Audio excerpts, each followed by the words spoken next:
Irmãos, nessa noite, a gente vai continuar aquilo que nós começamos a falar na quarta-feira. Nós vamos falar do arrebatamento da igreja. Irmãos, na quarta-feira, no final da reunião, nós conversávamos sobre o final dos tempos. E eu dizia para a igreja que essa crise que virá, esse caos inevitável, ele poderia gerar duas situações. Ele poderia gerar um levantar da igreja, porque Deus sempre usou a sua igreja em situações caóticas, um avivamento e, consequentemente, o arrebatamento, ou essa situação poderia gerar o levantar da pessoa do anticristo. Eu falo da pessoa, irmãos, porque o espírito do anticristo, ele já ronda na terra. Então, irmãos, deixa eu te falar uma coisa, antes de eu começar. Eu não sei se você percebe, mas está acontecendo. Quando a coisa fica feia, Deus, ele sempre levanta a sua igreja. O mundo está com medo, o mundo está prostrado diante da situação, e é a hora que Deus ele começa a levantar a sua igreja. Eu não sei se você consegue enxergar as coisas por esse ângulo, mas deixa eu te falar uma coisa. O homem que dizem que é o cara mais poderoso do mundo, Donald Trump, ele chegou em rede nacional para pedir oração pela nação. Irmãos, quando a coisa está feia, Deus ele sempre vai levantar a sua igreja. E aqui no Brasil, irmãos, aconteceu algo inédito na história do Brasil. O nosso presidente da República também veio em rede nacional pedir, clamar. Ele veio pedir para que o povo de Deus, aqueles que ele sabe que Deus ele ouve, aqueles que ele sabe que possuem uma autoridade no mundo espiritual, ele veio pedir ajuda da igreja, irmãos. Eu não sei se você viu, mas se você não viu, o nosso presidente ele tem pedido, ele tem chamado pela ajuda da igreja, pedindo que a igreja do Brasil, a igreja do Senhor que está aqui nesse país, faça um jejum no dia de amanhã. E deixa eu te falar uma coisa, irmãos. Quando a igreja é chamada em situações caóticas, a igreja não pode dar para trás, a igreja não pode se acovardar, a igreja não pode dizer não. Mas quando o povo de Deus é chamado, a gente precisa atender. Irmãos, eu me lembro do texto lá do profeta Jonas, onde uma nação que não tinha nada de Deus, uma nação injusta, uma nação pervertida, Deus ele trouxe juízo sobre aquela cidade de Nínive, e o rei daquela cidade, ele trouxe um jejum nacional em arrependimento, e Deus ele ouviu o jejum daquele povo, aquele povo que segundo o próprio Deus, não sabia discernir entre a mão direita e a mão esquerda. Se um povo assim, idólatra, que um povo assim, sem Deus, se um povo assim que não sabe discernir entre a mão direita e a mão esquerda, se humilha diante do Senhor e o Senhor ouve, imagine o que o Senhor fará quando a sua igreja junta começar a buscar o Senhor e começar a se humilhar na presença do Senhor pela nação. Então, irmãos, eu te convoco amanhã, domingão, o dia do Senhor, vamos sim, irmãos, fazer aquele jejum abençoado em prol da nossa nação, e saberão todos que há Deus no Brasil, e saberão todos que existe um Deus nesse lugar, e que a igreja do Senhor, irmãos, a igreja do Senhor é um negócio interessante, porque às vezes é piada, às vezes as pessoas ridicularizam, mas quando a coisa fica feia, todo mundo corre para a igreja do Senhor, e nós vamos atender no nome de Jesus, nós vamos atender. Irmãos, quem é ateu nessa hora se mata, quem é ateu nessa hora fica desesperado, mas nós sabemos em quem nós temos crido, e que o nosso Redentor, ele há de se levantar na face da terra. Então, irmãos, está acontecendo, a igreja está sendo chamada, o avivamento ele começa a bater as portas, Deus ele está convocando a sua igreja no Brasil, para se colocar em prol da sua nação, irmãos. Então, das duas coisas que eu falei que podem acontecer, me parece que a primeira começa a se desenhar. E olha que não passou uma semana, a igreja ela é chamada. Irmãos, quando nós falamos do final dos tempos, existem mais ou menos 1.700 profecias acerca de Cristo e do final de tudo. Deixa eu te falar uma coisa. Das 1.700 profecias, quase tudo já foi. Quase tudo já se cumpriu. Na verdade, faltam 7. Não faltam exatamente 7, porque tem mais de uma profecia que fala da mesma coisa. Mas faltam 7 itens. Como se tivesse uma agenda de Deus. E foi acontecendo, Deus ele vai riscando. Faltam 7 itens. Até o julgamento final. São eles: arrebatamento da igreja, o levantar do anticristo, a grande tribulação, a segunda vinda de Jesus,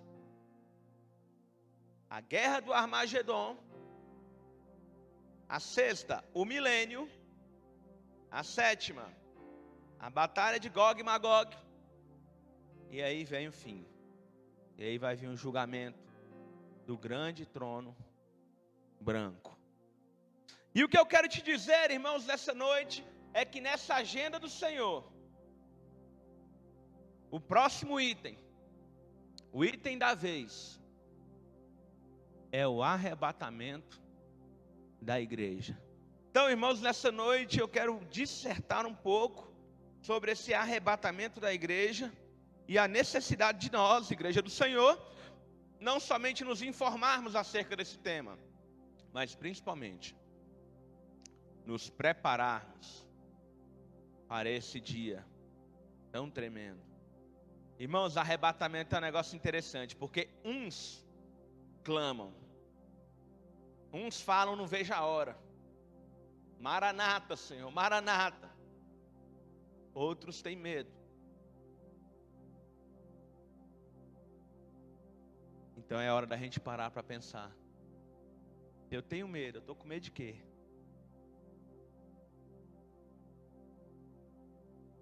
Domingo passado a gente ouviu: buscai o Senhor enquanto se pode achar, invocai-o enquanto está perto. Irmãos, ainda dá tempo. Ainda dá tempo de se voltar para o Senhor.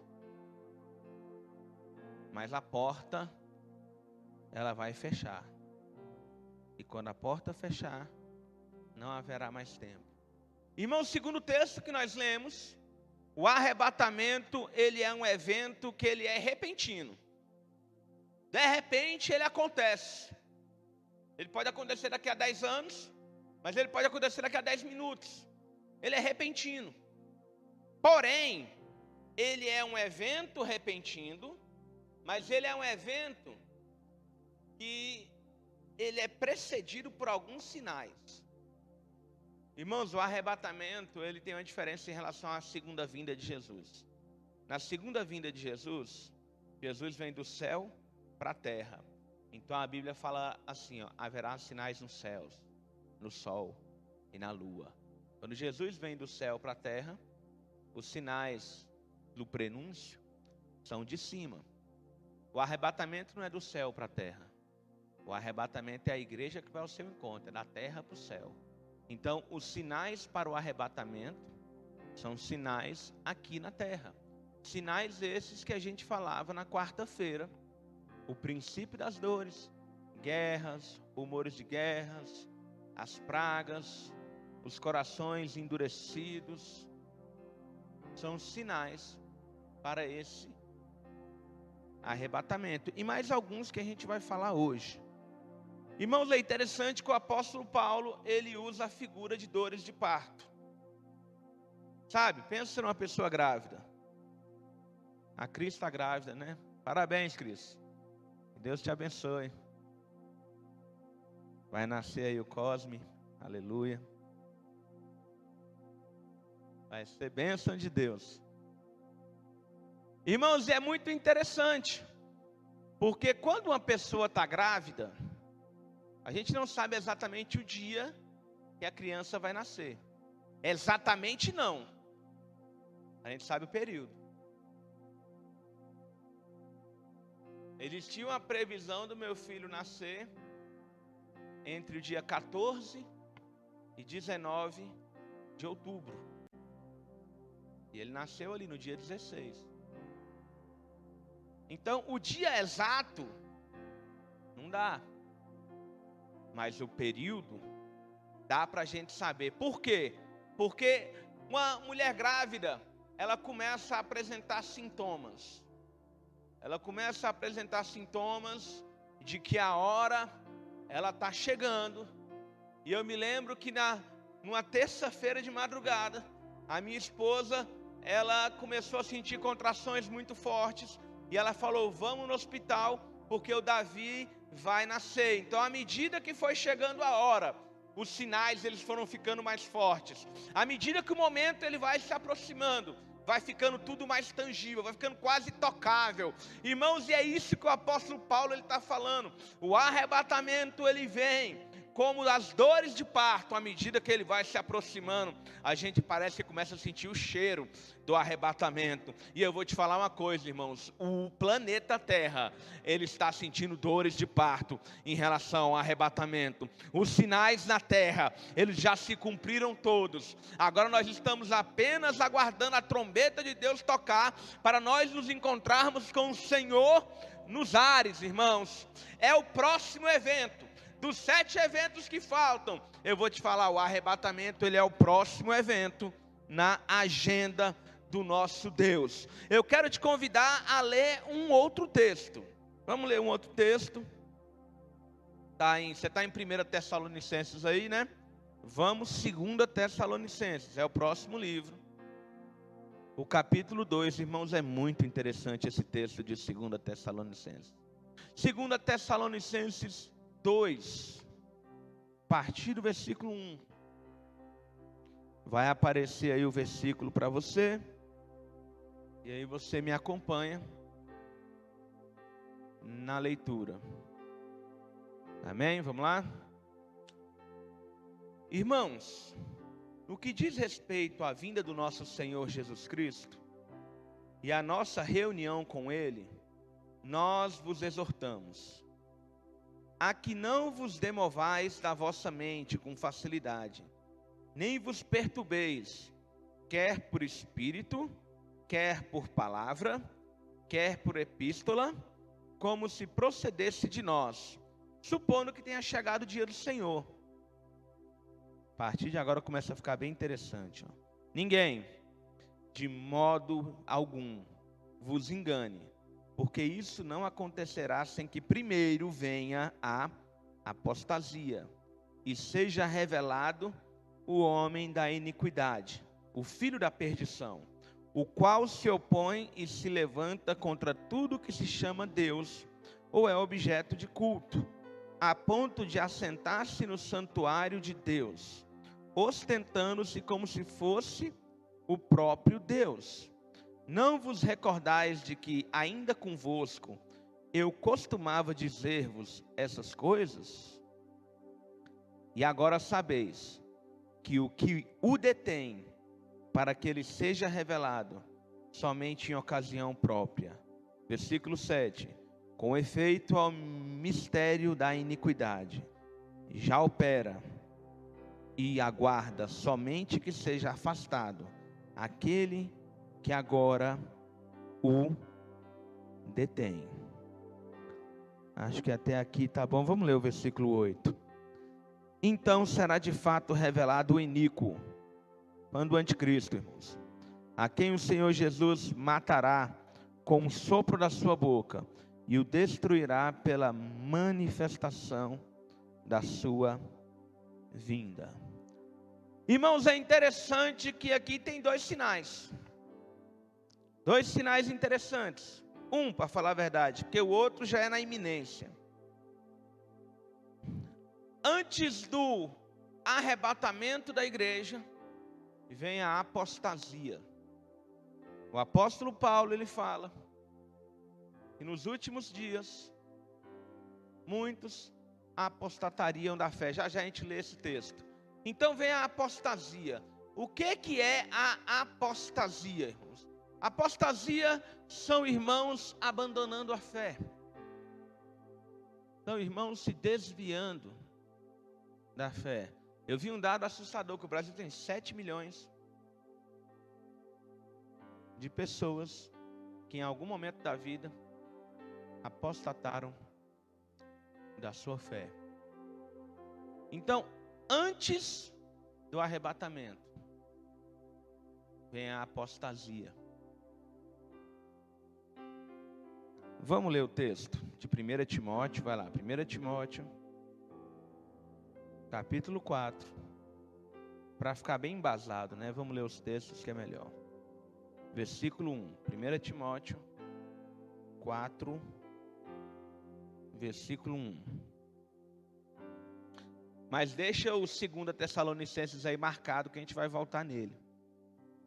Então vamos lá, 1 Timóteo 4, 1 fala assim: ora, o Espírito afirma expressamente que nos últimos tempos alguns apostatarão da fé, por obedecerem a espíritos enganadores e a ensinos de demônios, pela hipocrisia dos que falam mentiras e que têm cauterizada a própria consciência.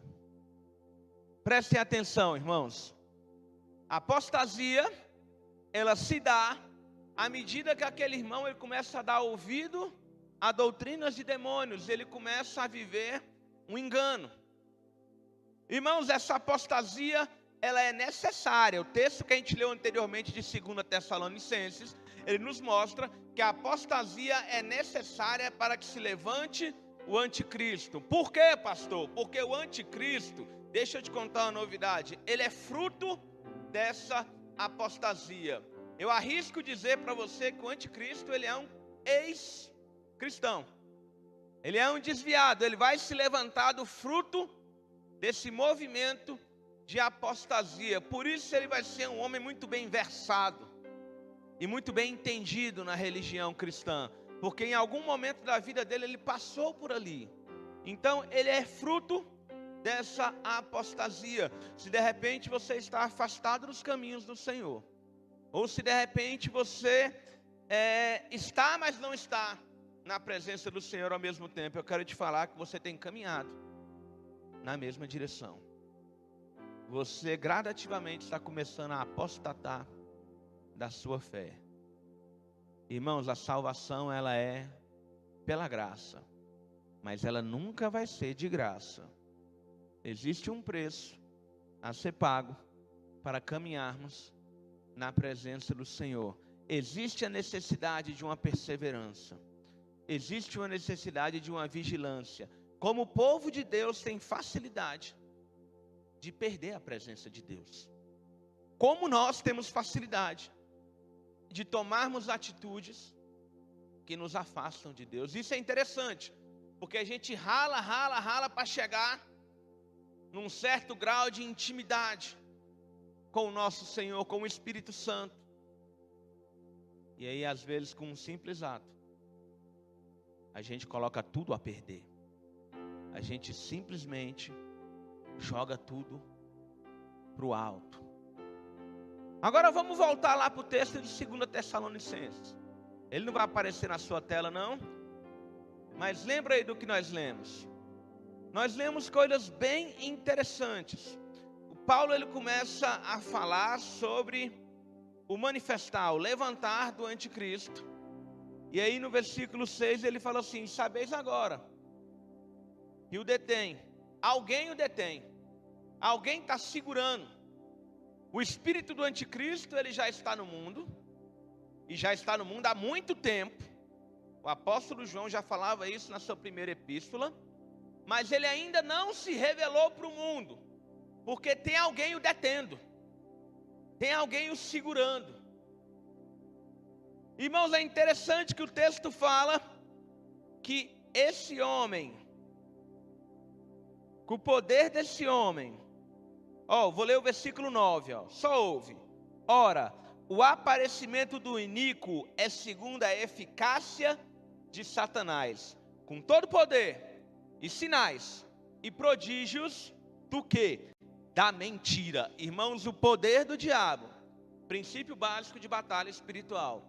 O poder do diabo não está em outro lugar, senão na mentira. Pastor, mas eu sei disso. Por que você está tocando nesse ponto? Presta atenção, vamos raciocinar juntos aqui. Então o poder do diabo, o poder dos sinais, dos prodígios, das maravilhas, está no engano. O levantar do anticristo é segundo a eficácia de Satanás. E a eficácia de Satanás está onde? Está no engano. Só que existe alguém que está detendo, está segurando, está retendo, está atrasando o levantar desse iníquo, o levantar do anticristo. Irmãos, não existe outro capaz de retardar o engano, de retardar a eficácia da mentira, do que o Espírito da verdade. Nada podeis contra a verdade. Então deixa eu te fazer uma pergunta, irmãos, quem é o Espírito da verdade? João 16 diz que o Espírito Santo viria para convencer o mundo da verdade, da justiça e do juízo. Então, irmãos, aquele que o detém, quem é que está segurando? É o Espírito Santo. E, consequentemente, a sua igreja. Irmãos, quando o anticristo ele se levantar, ele vai trazer uma nova ordem para o mundo. Algumas coisas vão mudar. Mas você já parou para perceber que a igreja atrapalha as mudanças? Que a igreja é taxada como conservadora? Que a igreja fica com esse negócio de família tradicional? Aí vem uma proposta de lei, aí vem a bancada evangélica para perturbar tudo. Então a igreja, irmãos, ela atrapalha as mudanças. Na visão de quem não tem Cristo, a igreja atrapalha o avanço, atrapalha o futuro chegar. Então, irmão, essa nova ordem, ela só é estabelecida quando essa igreja parar de atrapalhar. E eu vou te falar uma coisa, essa igreja só vai parar de atrapalhar quando ela for embora, quando ela estiver na presença do Senhor. Aí o que acontece aqui nesse mundo não é mais da nossa conta. Irmãos, olha o versículo 7. Com efeito, o mistério da iniquidade já opera, e aguarda somente o quê? Que seja afastado aquele que agora o detém. Ou seja, o anticristo, ele só precisa de uma coisa para se manifestar, que aquele que o detém vai embora, que o Espírito Santo vai embora. Agora deixa eu te perguntar uma coisa, o Espírito Santo mora onde? O Espírito Santo habita aonde? Dentro da igreja, dentro de cada servo de Deus. Então, irmãos, para o Espírito Santo ir embora, só tem um jeito: a igreja tem que ir embora junto. Então é por isso que eu acredito, irmãos, que a tribulação não é uma profecia para a igreja. A tribulação é uma profecia para os judeus, ela é uma profecia para as nações, mas se existe uma profecia para a igreja, é que a sua igreja será arrebatada, e nós nos encontraremos com o Senhor nos ares. Mas cuidado com essa apostasia, porque ela está acontecendo. Irmãos, a palavra de Deus, ela sempre sugeriu, sempre, que o povo de Deus não participa do juízo de Deus, desde que o mundo é mundo.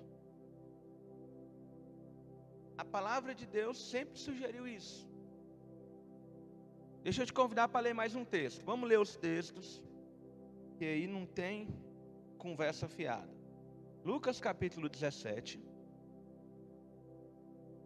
Fala desse período.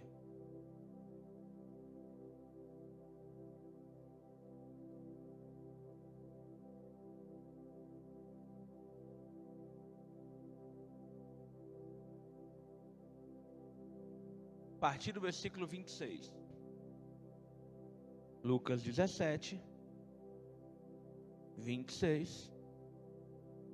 Diz assim a palavra de Deus: assim como foi nos dias de Noé, será também nos dias do Filho do Homem. Comiam, bebiam, casavam e davam-se em casamento, até o dia em que Noé entrou na arca, e veio o dilúvio e destruiu a todos. O mesmo aconteceu nos dias de Ló. Comiam, bebiam, compravam, vendiam, plantavam, edificavam. Mas no dia que Ló saiu de Sodoma, choveu fogo e enxofre, e destruiu a todos. Assim será no dia que o Filho do Homem se manifestar. Aí, a gente vai até aqui. Não, vamos continuar. Vamos até aqui, melhor. Depois a gente lê o resto. Até aqui. Irmãos, olha só que interessante. Dias de Noé, dias de Ló. Irmãos, o dilúvio e a destruição de Sodoma e Gomorra são dois exemplos de quando Deus ele se levantou para trazer juízo sobre a terra. E existem algumas coisas comuns com aquele tempo, ambos, e com o nosso tempo. Primeira coisa comum, eram dias normais. Eram dias em que as pessoas, elas estavam ali vivendo a sua vida, de repente planejando o dia de amanhã, e de repente acabou tudo. Agora o que mais me chama a atenção, irmãos, o que aquece meu coração, é que antes do dilúvio, o dilúvio ele só começa quando Noé e sua família entram na arca. Ou seja, Deus ele tinha o seu povo naquela geração. E o dilúvio ele só começaria quando o seu povo estivesse protegido daquele dilúvio. Sodoma só foi destruída depois que 2 anjos foram até lá, retiraram Ló e suas filhas. Só após eles saírem da cidade, a cidade é destruída. Ou seja, irmãos, a Bíblia sugere para nós que antes do juízo, Deus ele sempre retira o seu povo de cena. Deus ele sempre tira o seu povo daquele ambiente de onde ele vai trazer juízo. Arrebatamento, irmãos, significa rapto, onde o Senhor simplesmente vai nos sequestrar. E aí sim, uma vez que o seu povo foi retirado, ele vai trazer juízo sobre a terra. Agora, irmãos, a palavra do arrebatamento, ela Paulo fala assim, consolai-vos uns aos outros com essas palavras. Ou seja, eu tenho que falar do arrebatamento, eu tenho que ficar todo arrepiado com isso, porque é palavra de consolo para a igreja, é palavra de que dias melhores virão, é palavra de que o melhor de Deus ainda está por vir. Então o arrebatamento, ele é isso. Porém nem todos conseguem enxergar dessa forma. E eu quero te falar algo pesado agora, irmão, e você precisa estar preparado para ouvir as coisas que eu vou te falar. Deus ele vai retirar a sua igreja de dentro da igreja. Como assim, pastor? Que a igreja não é necessariamente a igreja do Senhor. Vamos pensar numa igreja com 1000 membros. Não tem 1000 pessoas ali que fazem parte da igreja do Senhor. Tem menos. Aqueles 1000 que estão ali naquela igreja, eles estão ali, eles foram chamados para estarem ali. Mas existem aqueles que são escolhidos. Muitos serão chamados, porém poucos serão os escolhidos. É interessante, Jesus vai falar, poucos serão os escolhidos. Ah, pastor, então eu estou totalmente à mercê do Senhor, me escolheu. Não, você sabe que não é assim. É bem verdade que é Ele que escolhe, mas existem critérios para essa escolha. A minha postura diante do Senhor a minha intimidade com o Senhor, a minha luta contra o pecado, a minha disposição de seguir aquilo que está estabelecido na palavra de Deus, é o que vai determinar se eu sou escolhido ou não. E a Bíblia, irmãos, eu não sei se é coincidência, me parece que não, mas a Bíblia sugere assim pra gente, ó, que metade da igreja fica. Quer ver uma coisa? Na parábola são quantas virgens? 10. 5 justas e 5 não. 5 vão, 5 ficam. Quando a gente continua o livro de Lucas, a gente vai para o capítulo 21. Não, no capítulo 17 mesmo. A gente parou no versículo 30, né? Vamos para o versículo 34. Vai ver que interessante. 17, versículo de número 34. Jesus falando a respeito do arrebatamento. Digo-vos que naquela noite, 2 estarão numa cama. Um será tomado e deixado o outro. 2 mulheres estarão juntas moendo. Uma será tomada, deixada a outra. 2 estarão no campo. Um será tomado, deixado o outro. Então lhe perguntarão: onde será isso, Senhor?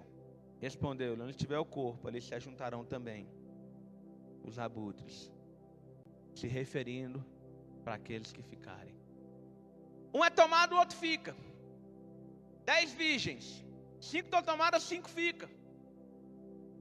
Então a Bíblia ela começa a sugerir com esses textos que Jesus ele foi falando, que é mais ou menos isso, metade da igreja sobe. E a outra metade fica, e você precisa olhar para dentro de você nessa noite e dizer para você mesmo de que lado você está. Se você é aquele que consegue se perder com uma facilidade enorme, que você é aquele que está quase orando para Jesus não voltar, porque você é tão apaixonado por esse mundo, ou se você é aquele que não vê a hora. Maranata, vem Senhor, vem Senhor.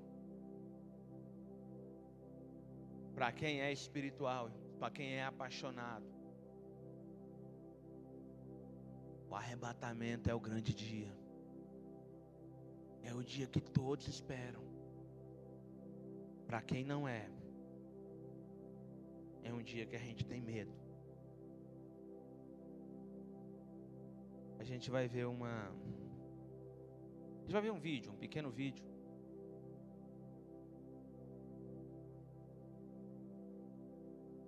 Quando tiver na agulha aí, você me dá um ok aí. Amém. Vamos lá ver esse pequeno vídeo, irmãos.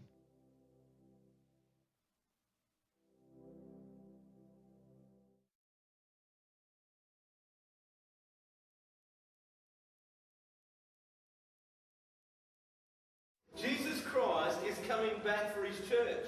The Bible says in Matthew chapter 24 verse 42, watch therefore, for you do not know the hour your Lord is coming. I want you to know, church, that Jesus Christ could come this month, or he might come next week, or he could even come...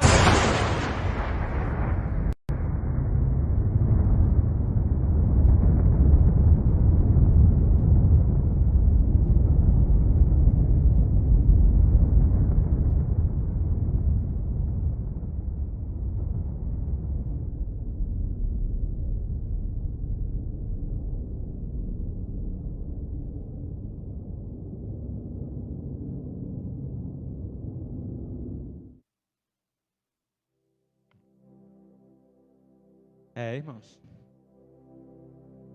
É desse jeito. O vídeo foi camarada, né? A maior parte da igreja foi embora aí. Ficou só uns desviados assim, um ou outro. Mas sabe o que a Bíblia me fala? Que a porta é estreita e o caminho ele é apertado, e poucos são os que entram por ele. E quando Jesus ele fala isso, ele não está falando para o mundão, ele não está falando para as nações. Esse lance de porta estreita, porta pequena, caminho estreito, é para a igreja. Ele está falando isso para o seu povo. Poucos são aqueles que entram. Na semana passada nós lemos Mateus 24:13, e diria assim: aquele que perseverar até o fim será salvo. E Lucas fala assim, que por meio da vossa perseverança salvareis as vossas vidas. Então, irmão, de que lado você está? O arrebatamento ele é iminente. Como vimos no vídeo, ele pode acontecer agora. Ele pode acontecer daqui a uns anos. O que eu quero te dizer é que tudo está pronto. Está tudo preparado. A trombeta ela vai tocar. Aliás, eu falei que está tudo preparado, mas eu não sei, você está preparado? O cenário está pronto, mas você está preparado para esse dia glorioso? Esse dia de nos encontrarmos com o Senhor nos ares. E eu vou ler um último texto. Está em Lucas 21.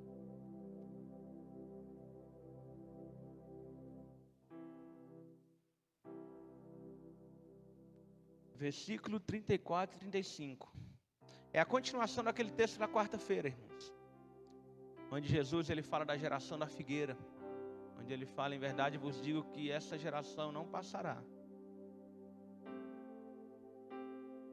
Vamos lá, no 34, fala assim: acautelai-vos por vós mesmos, para que nunca vos suceda que o vosso coração fique sobrecarregado com as consequências da orgia, da embriaguez e das preocupações desse mundo, o amor desse mundo em algumas versões. E para que naquele dia não venha sobre vós repentinamente, como um laço, pois há de sobrevir a todos os que vivem sobre a face da terra. Vigiai, pois, a todo tempo, orando para que possais escapar, irmãos, ó, de todas aquelas coisas que tem de suceder e estar em pé na presença do Filho do Homem. Irmãos, olha só que coisa interessante. Jesus trazendo o prenúncio do fim. E ele fala que a coisa vai ficar feia para todos os que vivem sobre a face da terra. É por isso que a igreja do Senhor vai ser retirada. Porque para todos aqueles que ficarem na face da terra, a giripoca vai piar. E o outro versículo fala um negócio muito interessante, que é para que aquele dia não venha sobre vós repentinamente como um laço. Algumas versões trazem assim, como grande arrependimento. Irmãos, é o único texto da palavra de Deus onde a gente vai ver um arrependimento eficaz, um arrependimento verdadeiro, mas que não vai adiantar para nada. Porque nós temos até momentos antes do arrebatamento da igreja para nos arrependermos e nos consertarmos. Depois a igreja já foi. E aí o que vai ficar aqui, na quarta-feira a gente vai ver. A gente vai falar um pouquinho do anticristo e de como será o mundo pós-arrebatamento. Então, irmãos, eu preciso te perguntar: você nunca teve tanto tempo na vida? Como é que você tem gastado esse tempo? Como é que você tem administrado a presença do Senhor? em sua vida. Uns começam a buscar, outros usam tempo livre para outras coisas. De que lado você está? Da igreja do Senhor ou da igreja que vai ficar?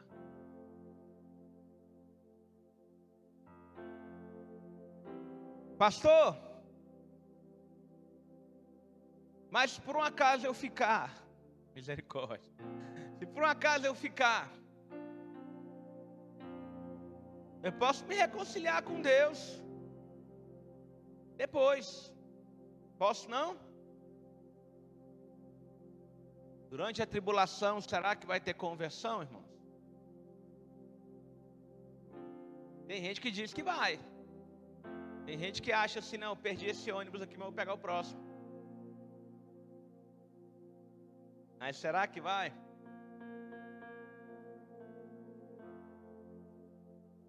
Eu vou falar com mais calma sobre isso, quando a gente falar da tribulação, mas eu já vou te adiantar. Será que uma pessoa que teve 20, 30 anos para caminhar na presença de Jesus, com auxílio do Espírito Santo, não caminhou? Será que em 7 anos de tribulação, sem auxílio do Espírito Santo, ele vai caminhar? A minha Bíblia diz que quem convence do pecado é o Espírito Santo. Então será que sem Espírito Santo tem conversão?